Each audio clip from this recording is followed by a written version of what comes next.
Good afternoon. Today's date is December 23rd, 2024. Time is about 1 p.m. I'm just following up on a couple of the videos that I had done in the last day or so in regards to Section 3 of the 14th Amendment. I'm not trying to beat a dead horse, but this is a very important issue. And it's important that people understand what is happening here and what this provision actually indicates. Now, I happened to go onto online today, and I was following some of the people that I explained earlier, some of the individuals that I go to for a viable resource. Two of them are Brian Tyler Cohen and Glenn Kirschner. They both have a joint podcast in which they discuss legal issues. One of the questions that was brought up to Brian from his followers was if someone swears in an individual who's an insurrectionist, does that make, are they going against the Constitution? And I guess he was talking about Kamala Harris. Now, I'm not going to go into all of what they said, only because it is a little bit lengthy. I will, however, put the clip up here for you to see. I may do it in its entirety, haven't decided just yet, but I may do it in its entirety, reason being, so this way you don't have to copy, paste, and go onto their site. I don't take credit for what they say. I take everything with a grain of salt, but they are two of the people that I actually respect in regards to the world of social media. And I gave my reasonings for both of them, at least with Glenn in an earlier video. So go ahead and subscribe to them. And they do have good information. If you subscribe to them, you'll get their latest videos. So I'm going to put it on here, so this way you guys don't have to go back and forth. But I am going to put the link to their podcast in the comments. So this way you can, if you want to see the whole video in the case that I do not put it all out, or follow some of the other content they have. It's content that they have. It's really good. Okay, good enough. Follow through that. Listen, parse what you need to parse. Tell me what you think in the comments in case you need to, and I'll reach out to you later. Thanks. You're watching The Legal Breakdown. Glenn, this is a question I've gotten more than any other question as of late, so I wanted to discuss it with you. As we head toward Trump's second swearing in, the question I'm getting is, could whoever swears in Trump be in violation of their oath of office by violating the Constitution, in that they will be swearing in somebody who is an avowed insurrectionist, somebody who is an adjudicated insurrectionist? And the Constitution clearly states that nobody who has engaged in insurrection or given aid or comfort to those who've engaged in insurrection can take the oath of office. And so, again, none of this is to say here that Trump won't be sworn in. So I want to caveat that, because he will be. But just engaging in this thought experiment here, because this is a question I'm getting more than any other, could somebody who does swear him in be in violation of their oath of office by virtue of doing this? You know, Brian, it's a great question, even if it's only a thought experiment or an academic exercise, because it's an academic exercise that is based in the plain language of the Constitution, the text of Section 3 of the 14th Amendment. So let's walk through it and then answer your question.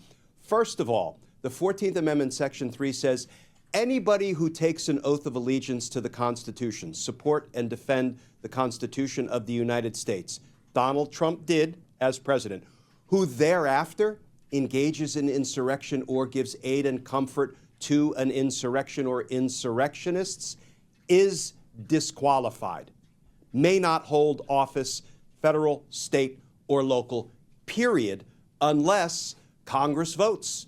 And the House would have to vote to remove the disability, to restore someone's eligibility to hold office by a two-thirds vote, and the Senate would have to vote to remove the disability by a two-thirds vote. So this thought experiment leads to the logical conclusion, Brian, and I'm basing it on the express language of the 14th Amendment, that if somebody engaged in insurrection and after taking an oath to support and defend the Constitution, and Congress has not voted to remove that disqualification, that person cannot be sworn in. The Constitution says that. That's not me saying it.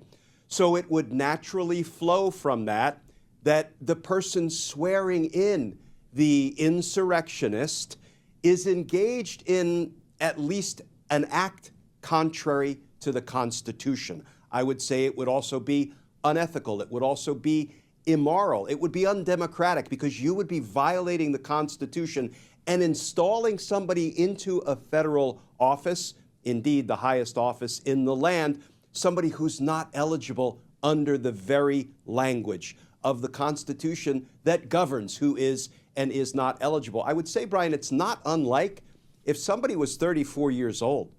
The Constitution says in order to hold the office of the presidency, you have to be 35. Right. So a 34-year-old can't be sworn in. Somebody who's not a natural-born citizen can't be sworn in. Why? Because the Constitution says so.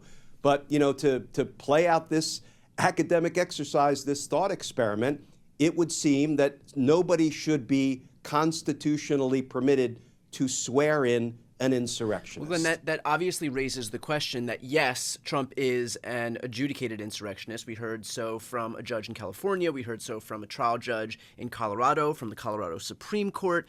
So that was all undermined by what the U.S. Supreme Court says. So is he still an adjudicated insurrectionist if the Supreme Court had the final say and theirs is the decision that actually establishes precedent, that actually holds weight? Yes, he is still an adjudicated insurrectionist, but that doesn't fully answer the question because we have to sort of tease out exactly what the Supreme Court said when they shot down the state of Colorado's attempt to keep Donald Trump off of a presidential primary ballot in Colorado. The reason I say he remains an adjudicated insurrectionist is because there was a trial in Colorado at which Donald Trump was represented.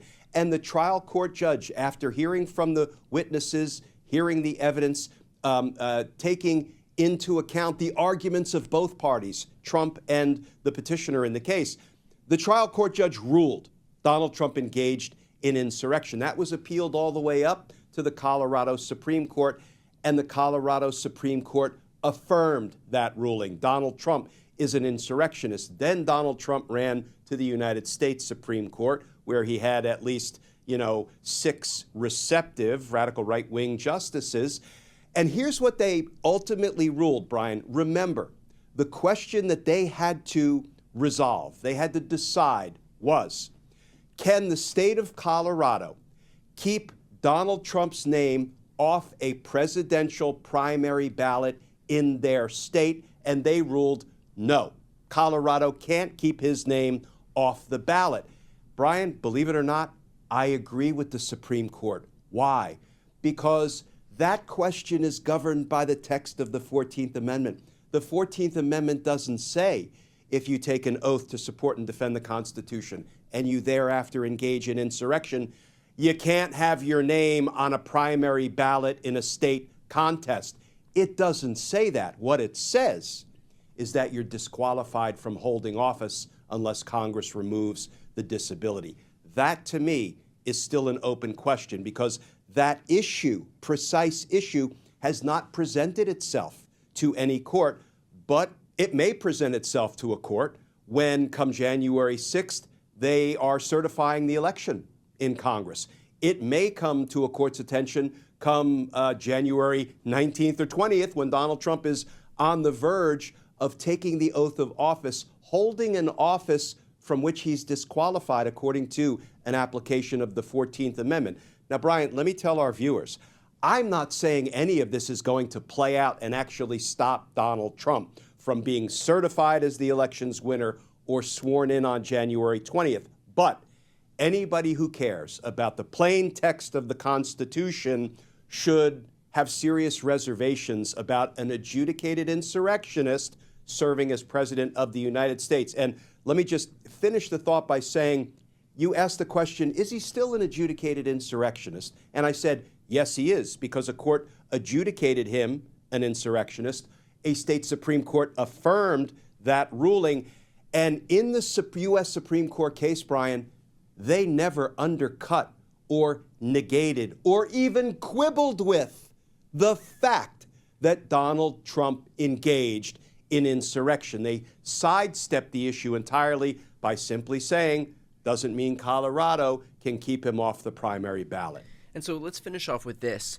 There is obviously a difference, and we've spoken about this a lot, a difference between what is right and what is practical. And I think in this instance, can you parse out the two? Because clearly, after the last few minutes of you making this discussion, there is a case to prevent Trump's ascent into the presidency. And I know a lot of people out there who are watching are thinking the same thing, that there's no way he should be able to take the oath of office. But now can you explain the other side of the coin, which is, you know, the practical matter of all this and what we're able to do with what limited political capital we have and with what limited appetite to push back that so many in the legal system, in the political system have?